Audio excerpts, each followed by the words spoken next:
Olá, esta é a segunda parte, o segundo bloco do Veja Entrevista com um grande autor de novelas, novelista, jornalista, Aguinaldo Silva. Aguinaldo, a gente falou muito no primeiro bloco sobre os vilões, né? E você elegeu a Nazaré e a Perpétua como as grandes vilões suas, né?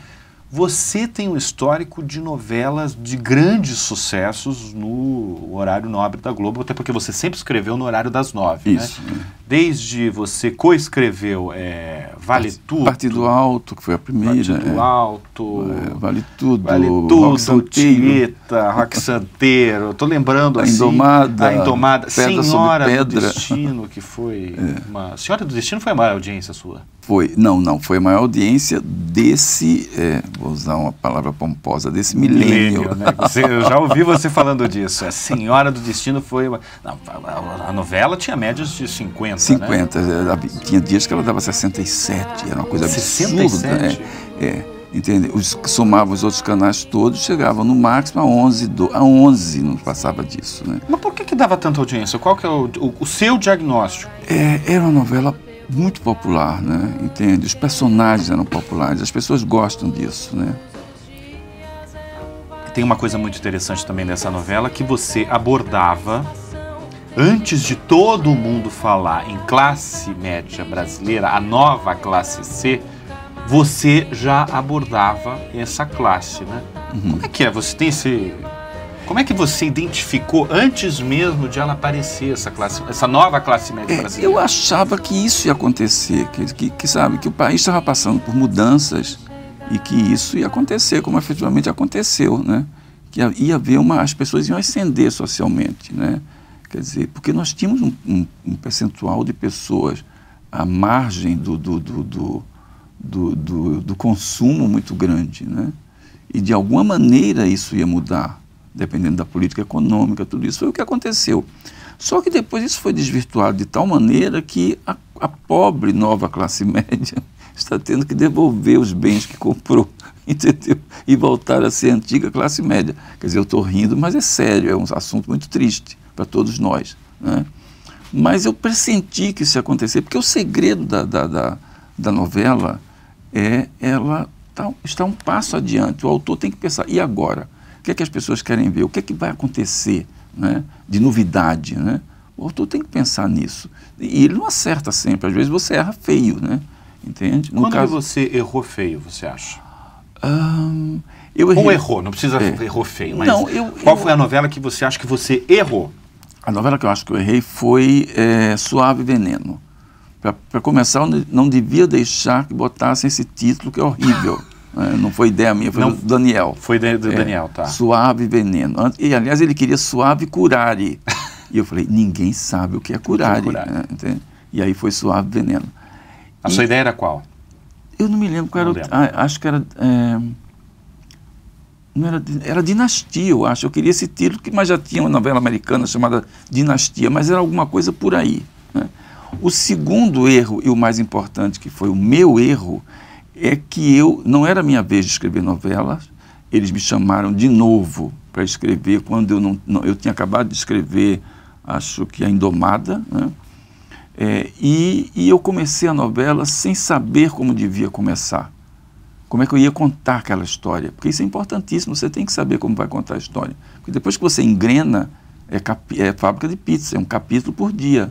Então, se você não está contando da maneira certa, não funciona. E o dia que o autor acorda e dá um bloqueio, isso acontece? Não. Não acontece? Não, você não pode, não tem esse luxo, né, hoje eu não escrevo, hoje eu estou angustiado, estou deprimido. Que é isso? E isso é uma coisa que a gente aprende no jornalismo. Você tem que ir para a redação todo dia e produzir. Não interessa o que está acontecendo na sua vida, né? Entende? Você tem que chegar lá e trabalhar.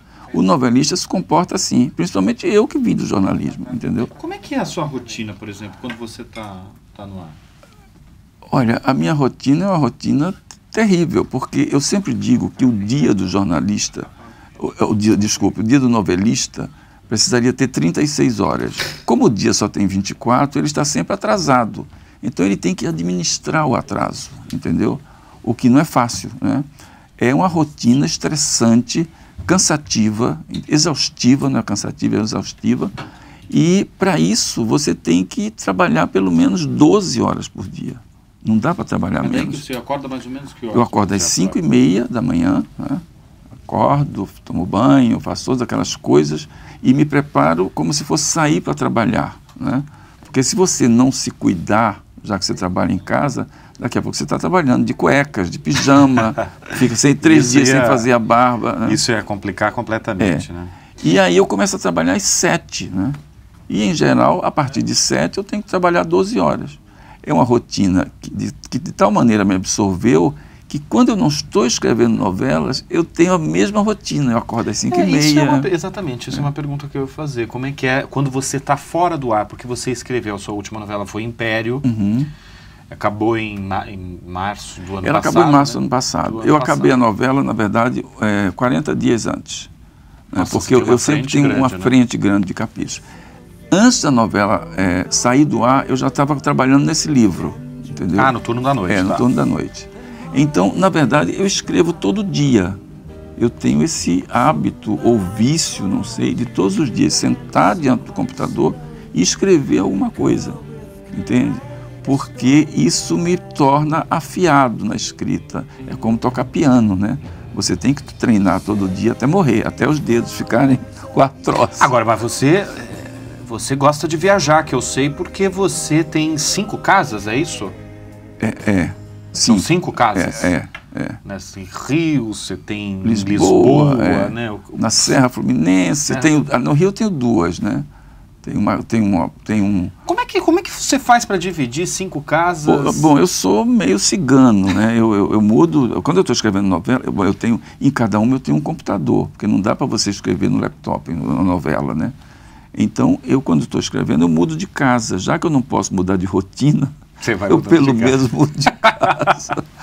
Já é alguma coisa. Muito bom. E aí você vai se dividindo. Mas a maior parte você fica o quê? Em Lisboa e Rio? Lisboa e Rio. A Serra também, entendeu? Na verdade, eu meio que divido igualmente. Tudo bem, é maravilhoso. Foi um caso de amor, né? Eu conheci Lisboa muito tardiamente. Eu conheci Lisboa em 1998, porque todo mundo ia para Nova York, ia para Paris, ia não sei onde. E eu segui o caminho do arco-íris, né? Entendeu? Tem uma foto sua. Pois é, de Lisboa.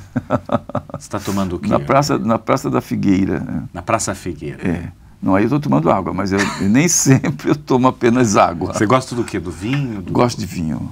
Eu só tomo duas bebidas, que é o vinho todos os dias no jantar e o uísque de vez em quando, né? E pouco, né? O uísque... E fuma charuto? Fumo, agora menos. A gente está mostrando você com... Agora eu fumo menos, deixei um pouco o charuto de lado. Vamos só voltar das novelas que você fala com tanto amor das suas novelas, né? Com razão. Qual foi... Você elegeu 2 vilãs. Você pode eleger 2 novelas também. Quais foram as suas novelas, as suas grandes novelas? Bom, eu podia falar de Roque Santeiro. Mas Roque Santeiro não foi uma novela minha, foi uma novela que eu assumi. Me chamaram para escrever porque o autor, que era o Dias Gomes, não quis escrever a novela na época. Então, embora... Ele não quis o quê? Só vamos relembrar isso. Por que ele não quis? Acho que era porque ele estava namorando. E viajou... Quer dizer, ele começou a namorar, eu não quero mais escrever, vou ficar namorando. Viajar para Paris, E aí viajou para Paris, ficou um longo tempo fora do país e ele me designou para escrever a novela. Ele mesmo? Falou, está com você. É o Aguinaldo que vai escrever. Né? Quer dizer, ele não escreveu, não entrou nessa segunda tentativa de fazer Roque Santeiro. Ele apenas disse, não, eu não quero, o Aguinaldo faz. Só que ele ficou um bom tempo na Europa e quando ele voltou, a novela... Era aquele fenômeno, aquele sucesso. E aí ele quis voltar? Ele quis voltar, né? E houve um período de muita tensão entre nós, porque eu falei, eu me matei aqui agora. Vou entregar? E houve um período de muita tensão, até que finalmente, já quando faltavam 18 capítulos para o final, o Boni disse, o Daniel Filho disse, não, você tem que entregar a novela para o Dias. E aí, se a casa que diz, eu não tenho outra alternativa, né? E entreguei, né? Mas ficou mais ou menos claro para todo mundo, né? E é uma coisa muito engraçada, porque quem acabou levantando a lebre, uma semana depois que eu saí, e divulgou isso e foi um escândalo, foi a Veja, né? Entendeu? A Veja contou a história toda como aconteceu. E aí, hoje em dia, as pessoas não têm dúvidas que eu tive uma participação muito importante em Roque Santeiro. Mas eu não elejo Roque Santeiro por causa disso, porque, na verdade, era uma novela do Dias Gomes que eu escrevi, né? Tieta era um livro do Jorge Amado que eu adaptei para a novela. Então, eu elegeria duas novelas minhas, que são A Indomada, né, e Senhora do Destino. São as suas... Mas a novela que mais me deu alegrias, né, foi Império. É mesmo? Império foi uma novela abençoada, quer dizer... Por quê? Porque tudo deu certo, tudo. As coisas mais absurdas aconteceram durante a novela e tudo deu certo, né, entendeu? Então, eu tenho um amor por Império, né, que deveria ter sido minha última novela, mas eu tenho um contrato até 2020 que me obriga a escrever mais duas. Então vem mais duas por aí. Pois é. Isso, você é um cara que eu imagino que não pensa em parar, ou pensa? Não penso em parar, porque eu acho que quando a gente para, a gente começa a morrer, né? Em qualquer profissão, entende? Eu não me imagino aposentado, jogando damas na Praça da Cruz Vermelha, no Rio de Janeiro, entendeu? Nem na Serra, nem na Lisboa, não, nada qualquer disso. Como é que é a sua relação ali com os seus pares autores de novelas da Globo? Pergunto isso por duas razões. Fale, então. Eu sei que você já brigou com o Valcir Carrasco, publicamente, isso foi público, né? Tudo é público hoje em dia. Hoje, né? Tudo é público, exatamente. E, recentemente, o Benedito Rui Barbosa, quando lançou o Velho Chico, na coletiva de imprensa, o Benedito Rui Barbosa falou: eu odeio história de bicha. E o Aguinaldo rapidamente respondeu, acho que foi no Twitter, né? Isso, né? Isso tem a ver com alguma traumática história de sofá em Priscas Eras? É aí que entra a sua fina ironia, né? Pois é. Porque a gente ouve histórias, né? dos primórdios da televisão brasileira, a gente ouve histórias. Então, talvez esse meu Twitter tenha uma... Mas, não, vamos ser sinceros, só a história você ficou sabendo de muita coisa? Não, a gente sabe, a gente ouve muitas histórias, né? Se você for acreditar em todas, está perdido. Agora, o que você... Isso foi por que exatamente? Na verdade, eu queria saber relação com os autores de novela. Tudo bem que você publicamente falou do Valcir, falou do Benedito, mas eu queria saber como é que é a relação de vocês. É uma relação, assim, eu não posso dizer que tem um amigo novelista. Por exemplo, o Gilberto, que é uma pessoa que eu adoro, né? Desde Vale Tudo, que nós escrevemos juntos, sei lá, a gente se viu no máximo umas 15 vezes. A última vez que nós nos vimos foi no lugar insólito, foi no banheiro do Teatro Municipal, no intervalo da ópera. E aí o Gilberto virou para mim e disse: pô, mas eu tenho que vir no banheiro do Municipal para te encontrar? E depois ele disse uma frase incrível, ele falou assim: é muito difícil ser seu amigo, hein? Porque eu sou uma pessoa muito reservada e muito recolhida, entende? Então eu gosto das pessoas, mas gosto assim à distância, né? Não deixo de gostar. Então tem autores de quem eu gosto muito, tem outros que eu gosto mais ou menos.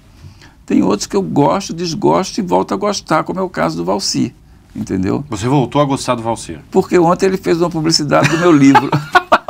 Aliás, eu vi. No Instagram. Ele fez. Ele recebeu o livro lá e fez uma foto e botou no Instagram, o que mostra que é um cidadão que não guarda ressentimentos, né? Eu também não. Então nós nos damos bem. Fala quem você mais gosta dos noveleiros da Globo. Eu gosto muito do Walter Negrão, uma pessoa que eu amo de graça, embora a gente se veja pouquíssimo. Houve uma época que a gente se via muito aqui no Prontocor, porque ele tinha pânico e eu também tinha. E a gente se encontrava acho que é Prontocor o nome, né? O Hospital do Coração, sei lá.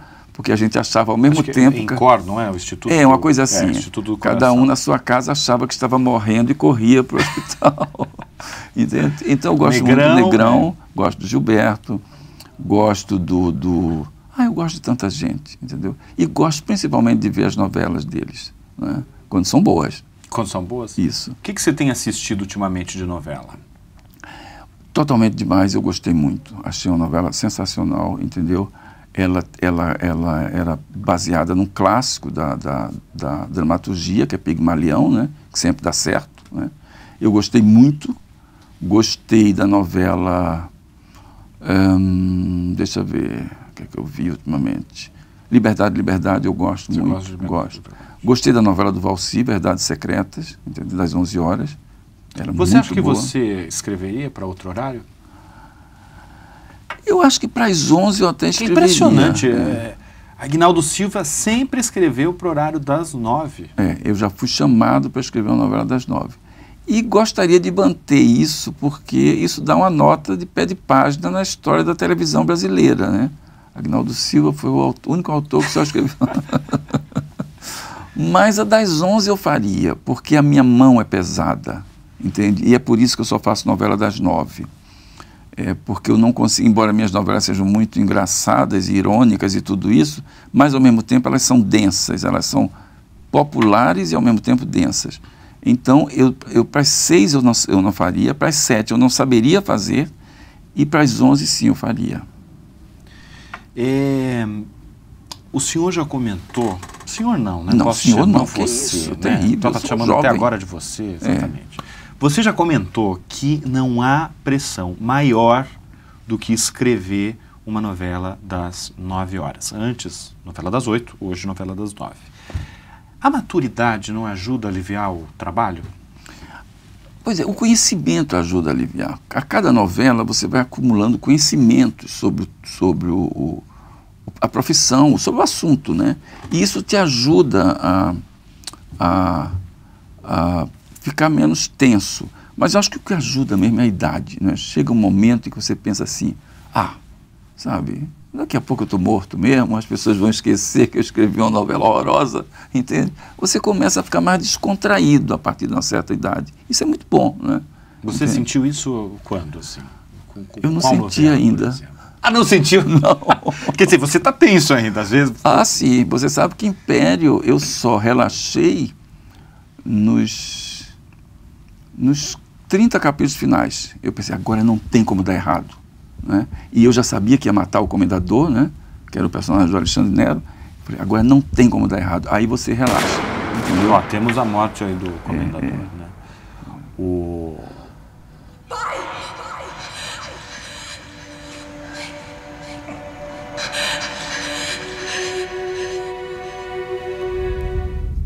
E é o filho que o mata, né? E o filho que mata. Você soube da morte dele, o quê? Nesses últimos 30 capítulos, ou você sabia já desde o início? Não, não, desde o início não, mas quando o personagem ficou tão maior que a vida, né, entende? Que eu pensei assim, eu vou fazer o quê? Eu vou fazer ele casar com a ninfeta, e aí na segunda-feira as pessoas já esqueceram a novela. Eu tenho que dar um fim a essa novela que faça com que as pessoas lembrem sempre, né? Então eu resolvi matá-lo. Até hoje as pessoas me param. Hoje no café da manhã no hotel, o garçom partiu para cima de mim e disse, você matou o Comendador. Até hoje isso acontece, né? E a sua resposta é? Ele está vivo. Por causa disso ele está vivo, porque eu o matei. Muito bom. Vamos fazer aquela pergunta que eu anunciei no último bloco, que foi a reação. Como é que você vê a reação dos artistas com a extinção do Ministério da Cultura? Hoje, né, o Michel Temer já voltou com o Ministério, mas voltou justamente por causa dessa pressão. Como é que você vê isso? Voltou hoje? Não, voltou faz sim, voltou. tempo, né? Pois é.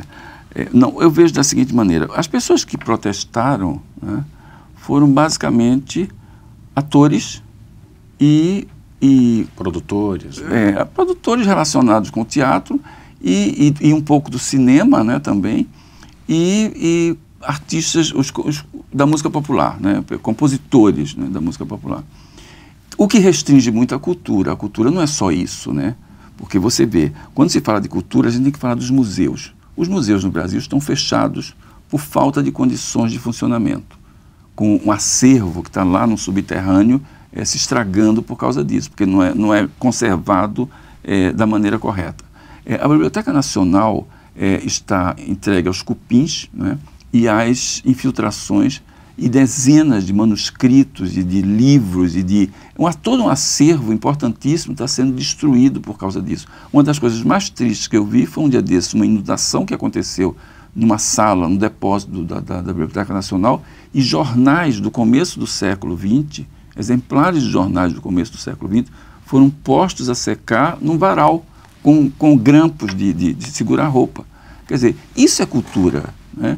E eu não vi ninguém, durante todos esses anos em que essa cultura importantíssima foi relegada, eu não vi ninguém protestar contra isso, entende? Então, eu acho que as pessoas restringiram a cultura, nesse protesto recente, aos interesses culturais delas, o que é muito pouco. Eu não concordo com isso, acho que a cultura é uma coisa muito mais ampla, tem a ver inclusive com o uso da língua, entende? Que está sendo também relegada, quer dizer, porque o ensino é péssimo, né? Tem tudo a ver com a educação. Tem tudo a ver com a país, educação, né? Pois é. Então, eu acho que esse muito barulho por nada, como diria Shakespeare, entende? Não fez nenhum bem à cultura do país, na verdade. Fez bem aos interesses de alguns produtores culturais. Sobre telenovela, para encerrar nosso excelente papo. Aguinaldo, as novelas, telenovelas, como é que vai ser o futuro delas?